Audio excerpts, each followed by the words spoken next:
안녕하십니까, 실장맨입니다. 제가 최근에 정말 감사하게도 어떤 공공기관에서 어떤 좀 설명이나 이거에 대해서 출장 강의를 갔다 온 적이 한 번 있어요. 그러면서 그 자리에서 했던 어떤 강의 자료를 이번에 좀 올려주면 좋겠다 해서 올리게 됐습니다. 저는 많은 분들이 제 영상을 보시면 아시겠지만 현업에서 스마트팜이라는 것을 하고 있고, 그리고 거기에 있으면서 좀 여러 전문가들이 있지 않습니까? 그러니까 저는 이제 보시면 알겠지만 전기 관련된 쪽으로 이제 원래 태생이 전기 자동차 쪽으로 했던 사람인데, 그쪽 관련돼서 이제 얘기를 많이 안 해주시는 그런 부분에 대해서 좀 포커스를 맞춰서 이번 강의 자료를 한번 잡아봤습니다. 근데 오늘 한 거는 전부 다 보여드릴 건 아니고, 그 중에서 이제 이렇게 올려서 공유드려도 될 만한 거, 요거를 좀 얘기하고 싶은 분이 있어서 하게 됐습니다. 제가 유튜브에서 올리면서 저를 소개할 필요는 없고요. 우선은 이제 이런 용어들이 많이 있더라고요. 보면은 이제 제가 얘기한 건 아니고 음진청에서 쫄초로 나와 있는데, AI CBM이라는 얘기가 요즘에 많이 있어요. AI, ICT. AI는 요즘에 인공지능이라고 해서 Artificial Intelligence라고 해서 인공지능 관련된 거, 그리고 ICT, 그러니까 정보통신 관련된 기술이죠. 그리고 요즘에는 이제 서버나 이런 것들 이제 클라우드 개념으로 하고, 그런 데이터를 그 빅데이터라고 하는 데이터를 모아서 그것을 어떻게 축적하고 가공하는 그런 것들을 하고, 거기다가 요즘에는 이제 모바일이라는 걸 통해서 하는 거를 말합니다. 근데 정확하게는 그러니까 스마트폰 팜은 아니고요. 스마트폰으로만 하는, 물론 대부분 적정 기술이라는 측면에서는 그런 거를 더 좋아하시는 분들이 많이 계세요. 근데 이제 절대 그것만이 스마트팜을 전부를 다 말하는 건 아니다. 아무튼 무인 자동화 등 융합 기술을 온실이나 축사, 그러니까 시설 원에만 들어가는 게 아니라 여기에도 안 나있지만 노지라든가 노지 과수 이런 쪽에도 접목해서 원격으로든 자동으로든 작물과 가축의 생육 환경을 관리할 수 있는 지능화된 시설의 농장을 말한다. 약간 복합적인 개념이 많이 있습니다. 어, 여기 있는 거는 이제 참조로 이렇게 실내에서 작물을 기르는 이런 형태도 있어서 한번 넣어봤습니다. 저는 이제 여러 가지 이런 설명들이 있는데 좀 오그라들인 얘기는 하지만 뭐냐면은 시간, 공간에 대한 제약을 벗어나서 최적의 생육 조건을 만들고 이육을 극대화하는 어떤 농장 경영 시스템에 가깝지 않나 하는 얘기를 하고 싶습니다. 예전에는 이제 참 안타깝게도 예전엔 그런 얘기가 좀 많이 있었죠. 할 거 없으면 농사 지으러 간다. 막 그런 얘기를 예전에 저도 많이 들었어요. 근데 절대 아닙니다. 자본도 있어야 되고요. 제가 이렇게 보면은 특히 수도작 하시는 분들이나 이런 분들 보면은 자산 가치가 어마어마하세요. 그러니까 빌딩을 살 거냐 아니면 수도작 벼농사를 지을 거냐 거의 그 정도입니다. 본인의 선택이나 아니면 정말로 노력하셔서 살아가시는 거지 절대 할 것이 없어서 가는 그런 곳은 아닙니다. 그래서 이제 그런 측면에서 보면은 이거는 분명히 단순히 저거 하는 게 아니라 경영입니다. 경영. 작은 사업체가 아닙니다. 정말 우리나라에 계신 그 농가 사장님들 정말 엄청난, 거의 회장님 소리 들으셔도 될 것 같습니다. 지금 보면은 이제 이런 것들은 이제 기존에 농업 관련된 것을 보시는 분들은 많이 나와 있는 것들이라 90년대, 50년대, 90년대 이렇게 해갖고 아그리컬처 1.0, 2.0, 4.0 이렇게 해서 했는데, 아마 미래에는 현재죠. 현재는 이제 어떤 수학이나 이런 것들을 이제 어떤 로보틱스 이렇게 수학할 수 있는 걸 자동화되어 있는, 왜냐면 요즘 너무 노령화됐기 때문에 그런 것들이 많이 되어야 되고, 그리고 어떤 의사를 결정하는 데 있어서 관행이나 아니면 경험에 의한 것, 그리고 새롭게 들어가시는 분들이 판단하기 어려운 것들을 의사 결정을 대신해 줄 수 있는 그 정도의 좀 퀄리티가 나와야 되지 않나 하는 생각이 좀 듭니다. 좀 그림으로 표현을 하자면, 그러니까 예전에는 이제 토지가 많이 있고 노동이 많이 있고 자본이 많이 있고 거기다가 어떤 농업 기술이나 이런 것들이 있으면, 뭐 현재도 그렇지만 그런 분들이 이제 저걸 했었어요. 근데 지금은 이런 시설이나 이런 거 외에도 저는 되게 중요한 게 어떤 데이터 값이라고 늘 얘기를 하거든요. 데이터 값에 대해서 측정을 하고 그거에 대해서 이제 개선할 수 있고 어떤 대책을 세워갈 수 있는 그런 형태로 가야 되지 않나 하는 생각이 좀 많이 듭니다. 요즘에 뭐 기후변화 대응도 많이 해야 되고 하기 때문에 하는데, 솔직히 어떤 분도 그런 얘기를 하시더라고요. 뭐 이런 형태, 뭐 어떻게 보면 참 식물 공장 뭐 해갖고 멋있습니다. 하지만 이 시설 비용이 뭐 어떤 분들은 아시겠지만 어마어마합니다. 어마어마하고 거기서 나온 것이 정말 판로나 이런 것들이 있어서 접근할 수 있는 그런 거는 참 어렵습니다. 네.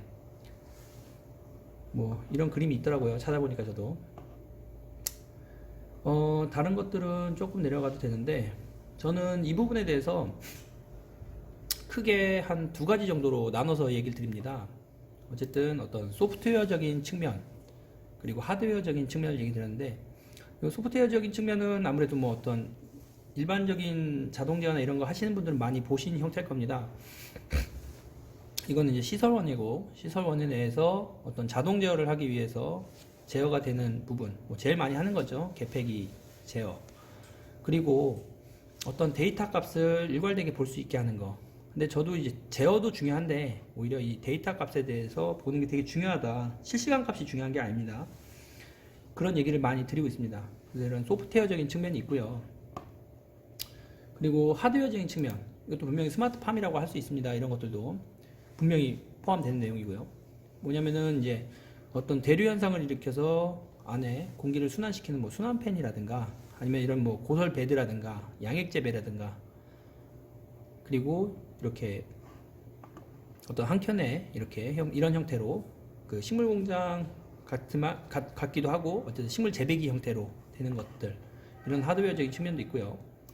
그리고 이거는 이제 컨테이너 같은 형태로 해서, 여기는 버섯을 재배하는 곳이었는데 뭐 이런 식으로 해서 구축을 하기도 하고, 그리고 우리가 지금 그 계측을 해서 봤더니 아마 작년 같은 경우에도 그 장마가 길다 보니까 그 일사량이 부족해 갖고 작물이 잘 못 자라는 형태가 많이 있었습니다. 그래서 딸기 묘종값도 비쌌고요. 그런데 그런 것들을 이제 대신 대체제가 되는 그 식물용 LED 광원, 이런 것들도 하드웨어 측면에서 충분히 맞습니다. 그리고 어쨌든 이런 센서 값들이라든가 센서를 취득하는 거, 뭐 EC 센서, 뭐 토경에 꽂아서 쓰는 거, 아니면 온습도 센서, 아니면은 뭐 양액 시스템, 이런 그림이었습니다.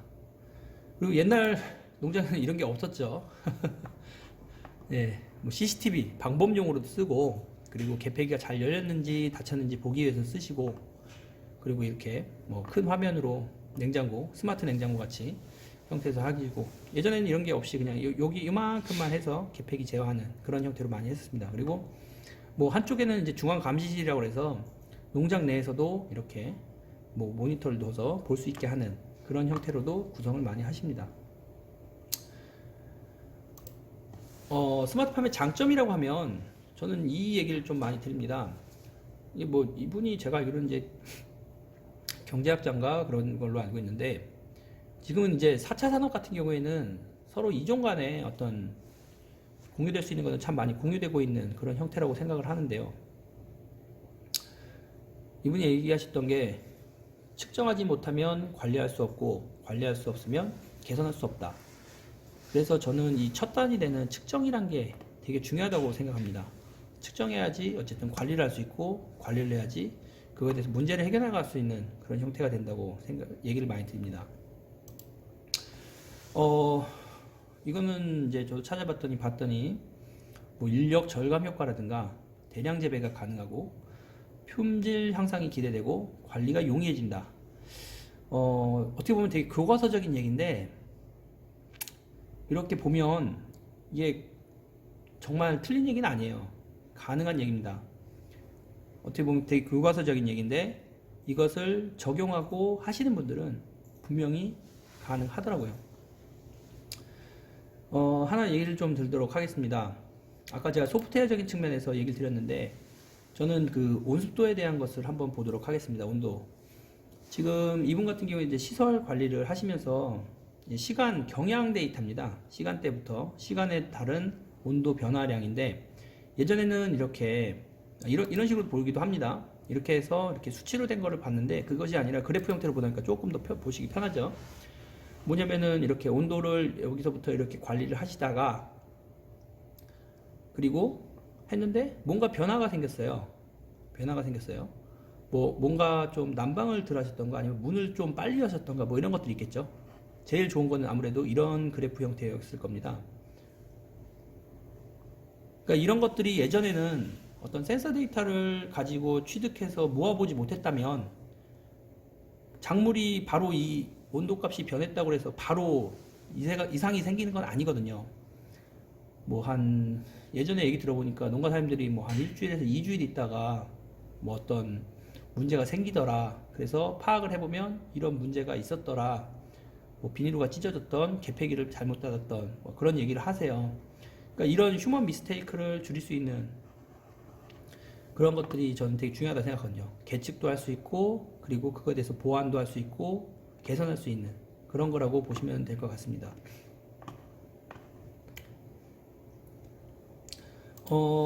저는 여기서 얘기를 하면서 현업에 있는 사람으로서 오히려 이런 좋은 점보다 현재 있는 문제점과 어떤 발전 방향에 대한 퀘스천과 이야기를 되게 많이 했었습니다. 우선은 이게 현재 있는 문제가 뭐냐면 초기 시작 비용이 정말 많이 듭니다. 그 시스템만 얘기하는 게 아니라 뭐냐면은 그런 것들이 갖춰지기 위해서는 그 하드웨어적인 구성 설비가 다 구축이 돼야 되거든요.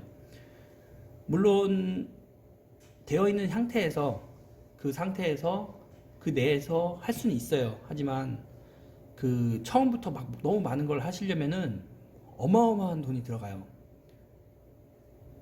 그러니까 제 생각에는 본인의 그 주어진 환경 내에서 하나하나씩 시작하시면 이런 것들은 좀 해결될 수 있지 않을까 하는 생각이 좀 많이 듭니다. 자, 그 다음입니다. 진정한 전문가를 찾기 어렵다? 요거는 제가 조금 이따 얘기해 드릴게요. 이게 참 어려운 부분인데, 저는 이제 뭐 여러 가지가 있겠죠. 작물을 잘 기르기 위해서 하는 거지만, 뭐 이런 얘기들이 있겠지만, 그런 게 아니라 좀 다른 부분에서 얘기를 하도록 하겠습니다. 이게 맨 밑에 있는 내용하고 좀 비슷하거든요. 그리고 새로운 시작에 대한 두려움, 이런 것들도 있습니다. 물론 지금 현재 농가에서 많은 젊은 분들이 유입돼서 이런 거에 대해서는 두려움 없이 시작하시는 분들도 계세요. 근데 그리고 또 나이 드신 분들도, 예전에 재밌는 얘기 하나 있었어요. 뭐였냐면은 그 좀 나이 드신 분이었는데, 그 친구분 아드님이 오셨나봐요. 그래갖고 저기 농사 지으니까 와서 얘기하는데, 저기 뭐 신세대냐고 그 나이 드신 분이 그러더라고요. 그래갖고 당연히 젊으니까 뭐 한 20대 막 이러니까 신세대라고 하죠. 그랬더니 야, 요즘에 스마트폰 하면 신세대 아니요. 이렇게 얘기하실 정도로 뭐 하는데, 어쨌든 새로운 시작이 변화는 늘 있습니다. 근데 그거에 대해서 두려움 없이 진행하시는 게 맞을 것 같습니다. 그리고 네 번째가 이게 단체 유입에 따른 상품 가격 변동이라는데, 이것도 저는 해결은 될 수 있다고 생각합니다. 이제 뭐냐면은 출하량을 다 맞춰갖고 이렇게 한 번에 많은 양이 나와버리면 가격에 대해서 좋은 가격 못 받으시고 하는데, 요거는 좀 출하량 조절이라든가 이런 것들로 가능하니까 그런 것들도 이제 좀 대응이 되지 않을까 합니다. 자, 제가 늘 얘기 많이 드리는 게 직접 수리가 어렵다. 이게 저기 어디지? 잡을게요. 제가 어떻게 보면 되게 비슷한 건데, 저는 이제 요거는 농장은 아닙니다. 이제 이거는 이제 그 전기 설비의 GIS 설비라고 있습니다. 가스 인슐레이션 스위치 기어라고 그래갖고 그 변전소 같은 데 있는 거예요. 변전소 같은데 거기에 이제 이런 센서들이 달려 있습니다. 똑같습니다. 온도 센서처럼 여기는 이제 UHF 센서라고 하는 것들이 달려 있고 이제 그거에 대해서 이제 RTU라고 하는 그 데이터를 취득해서 로컬 서버라고 하는 것들이 있고요. 그 다음에 이제 그게 서버로 넘어가서 PC로 보는 그런 형태인데, 자, 이거하고 아까 제가 이제 보여드렸던 요런 판넬에서 보면은 요런 판넬이 아까 그 RTU 판넬이라고 하는 것들이고요. 그리고 뭐 모바일로 보니까 그건 상관이 없겠죠. 여기 내부에 서버가 들어가 있으니까요. 그리고 센서가 있을 거고 뭐 구성은 어떻게 보면 비슷합니다. 근데 무슨 얘기냐면은 아까 그런 변전소 같은 경우에는 그런 설비들에 대해서 뭐 기계 설비라든가 통신이라든가 전기라든가 자동 제어라든가 소프트웨어라든가 이런 것들을 유지 보수하시는 분들이 계세요. 그러니까 옛날 농장에는 그런 것들 이제 지금도 농가 사장님들이 대부분 그런 거 하시죠. 뭐 기계 설비라든가 통신, 전기, 자동 제어, 소프트웨어는 어차피 업체에다가 구매하신 업체에다가 얘기하면 풀어주니까 그건 되는데, 특히 제가 가장 큰 문제가 있었던 게 뭐냐면은 뭐 기계 설비는 이제 가끔 대부분은 그러지 않지만 어떤 농가 사장님들 기계 설비 만지시는 것도 어려워하시는데 또 오래되신 분들은 다 하시죠. 근데 이제 거기다 통신하고 전기까지 해야 되는 막 이런 문제가 생깁니다. 근데 이제 자, 공장 자동 제어하고 스마트팜하고 우리가 물론 제어되는 대상이라든가 이런 건 다르지만 이제는 예전 농장에서는 이제 그런 것들이 필요 없었지만 통신이나 전기까지 알아야 되는 그런 상태가 되는 겁니다. 되게 중요한 포인트예요. 왜냐면은 그러니까 아까 인력 절감이 된다고 했는데 오히려 다른 쪽에서 인력이 필요한 그런 형태가 되는 거죠. 작물만 잘 기르고 하면 됐었는데 그것이 아니라 거기에 들어간 것들이 이게 유지보수가 돼야 되는 유지보수입니다. 아니면 외주를 주던가 뭐 이렇게 되는 그런 문제가 생기더라고요. 가장 큰 게 전 그거라고 생각합니다. 스마트팜은요, 그 하우스 내에 전기하고 통신이 없으면 물론 이제 뭐 자동 제어 먹힌 거에 대해서 로컬에서만 대여되는 경우가 있어요. 하지만 전기가 끊기면 아무런 문제가 할 수가 있는 게 없습니다. 자, 예를 들어서 보겠습니다. 제가 이제 제주도에 갔더니 제주도 같은 경우에는 아무래도 태풍이 많다 보니까 그 감귤 농장, 그러니까 이제 망감류 하는 농장에는 발전기가 있더라고요. 발전기. 전기가 끊기면 어쨌든 거기 난방도 하셔야 되고 하시니까 발전기를 넣고 ATS 설비라고 하는 전기가 끊기면 절체돼서 발전기가 돌아갔을 때 전기를 공급받을 수 있게 하는 그런 설비까지 되어 있습니다. 지금 그 전기나 아니면 이런 쪽 시설 유지보수 하시는 분들은 제가 무슨 얘기하는지 아실 거예요. 이런 것들은 이제 기존에는 건물이나 이런 쪽에 있었는데 그런 정기적인 신뢰성 향상을 위해서 그런 설비들이 들어가야 되는 그런 뭐라 해야 될까 문제? 뭐 이런 것들이 좀 있더라고요. 그리고 제가 이런 것도 좀 올려보도록 하겠습니다. 뭐냐면은 이제 이게 뭐 일부러 그런 건 아니고 뭐 예를 들어서 뭐 이런 외국에는 이런 사례가 있더라고요. 이렇게 막 이렇게 언제 심었고 하는 거 이름표를 태그를 이제 제가 이제 학교 가면 보면은 이제 태그 이렇게 플라스틱 올려서 여기다 언제 심었다 뭐 했다 이렇게 다 붙여놓는데 이런 것들을 이제 이미지 모듈화 해갖고 하는 경우도 있더라고요. 뭐 어떻게 보면 되게 좀 좋은 케이스죠. 좋은 점들. 근데 제가 얘기해 드리려고 하는 포인트는 조금 다릅니다. 이겁니다. 무슨 이게 뭘까? 메이커를 저거 일부러 한 건 아니고요. 예, 이거는 아니고 여기 부분을 보시면 될 것 같아요. 이게 뭐냐면은 좀 가려놔야겠다. 이 회사는 전혀 상관이 없습니다. 자, 이거 농장에서 이런 거 보신 사람들 계실 거예요, 분명히. 뭐냐면은 제어점 잘못 들어가면서 그 플러스 마이너스 붙으면서 전기 화재 발생하기 시작하는 점입니다. 이런 상태인데도 불구하고 막 이렇게 연기가 나고 막 이렇게 불꽃이 튀고 막 소리가 나거든요. 근데 빨리 차단기 내리시는 사장님도 계시고요. 그것이 아니라 전화하셔갖고 야, 뭐 이상하다 뭐 이렇게 하시는 분들도 계세요. 정말로 무조건 차단기 내리라고 하죠 바로. 근데 이런 거에 대해서 얘기를 해주시는 분들이 안 계시더라고요. 자, 좀 다른 케이스입니다. 그게 번져서 더 커지면 이렇게 됩니다. 이렇게 원래 이제 자동 제어 붙어있던 이건 뭐 예전에 이게 무슨 원인인 것 같습니까 해갖고 이제 문의 오냐고 저한테 좀 공유 줬었던 건데 보시면 알겠지만 판넬 내부 다 타버려요. 여기 같은 경우에 이제 좀 안타깝죠. 비닐로 대부분 되어 있기 때문에 이렇게 다 홀라당 타버리는.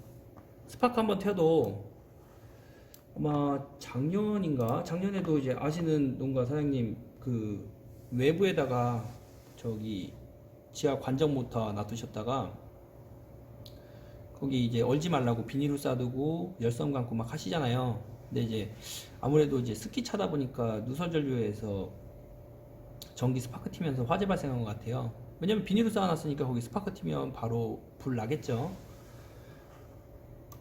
뭐 그런 거 안타깝죠. 안타깝습니다. 예, 아까 그 농장이긴 한데 뭐 이렇게까지 되는. 제가 그래서 제가 아까 얘기했던 게 진정한 전문가하고 기계설비 이런 거에 대해서 좀 공유 받으셔야 되고 얘기 많이 들으셔야 된다 이런 얘기를 좀 많이 드려요. 그러니까 장밋빛 미래만 있는 게 아니라 뭐든지 다 그렇습니다. 장밋빛 미래만 있는 게 아니라 물론 안 좋은 부분도 있습니다. 하지만 이제는 정말 관심 갖고 많이 보셔야 되고 그리고 그거에 대해서 좀 이렇게 공유 받으셔야 되고 하지 않나 하는 생각을 되게 많이 합니다. 아무튼 지금 제가 볼 때는 이 부분이 가장 큰 문제고요. 그리고 이거에 대해서는 이제 하나씩 풀어갈 수 있게 어떤 안전에 대한 조치들이나 그런 것들이 돼야 되지 않나 하고 있습니다. 저는 그때도 이런 식으로 이야기를 많이 했고 그리고 이거에 대해서 이제 어떻게 보면 제가 이제 많이 공유를 드리려고 하는 게 이런 거에 대해서 좀 공유 받으셔서 아무튼 뭐 오늘도 저기 이렇게 좀 하려고 노력했습니다. 또 아까는 또 몇 가지 이제 막 문의 오신 게 있어 갖고 그거 관련된 것도 이제 좀 명절 끼면서 조금 한가해져 갖고 영상 또 올리도록 하겠습니다. 예, 앞으로도 잘 부탁드리겠습니다. 감사합니다.